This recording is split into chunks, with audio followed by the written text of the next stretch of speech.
সততার মূল্য। এক গ্রামে এক দরিদ্র কাঠুরে বাস করত। সে প্রতিদিন জঙ্গলে গিয়ে কাঠ কেটে জীবিকা নির্বাহ করত। একদিন সে নদীর ধারে গাছ কাটছিল। হঠাৎ তার কুঠারটি হাত ফসকে নদীতে পড়ে গেল। কাঠুরে খুব দুঃখ পেয়ে নদীর ধারে বসে কাঁদতে লাগল।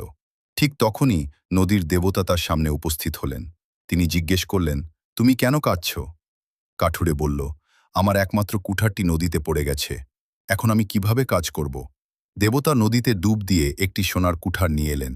কাঠুরে বলল, না, এটা আমার নয়। তারপর দেবতা একটি রূপার কুঠার নিয়ে এলেন। কাঠুরে আবারও বলল, এটাও আমার নয়। শেষে দেবতা একটি সাধারণ লোহার কুঠার নিয়ে এলেন। কাঠুরে খুশি হয়ে বলল, এটাই আমার কুঠার। কাঠুরের সততা দেখে দেবতা খুব খুশি হলেন। তিনি তাকে সোনার, রূপার এবং তার নিজের কুঠার সবগুলোই দিয়ে দিলেন। শিক্ষা: সততা সবসময় পুরস্কৃত হয়, লোভ করলে শেষ পর্যন্ত ক্ষতি হয়।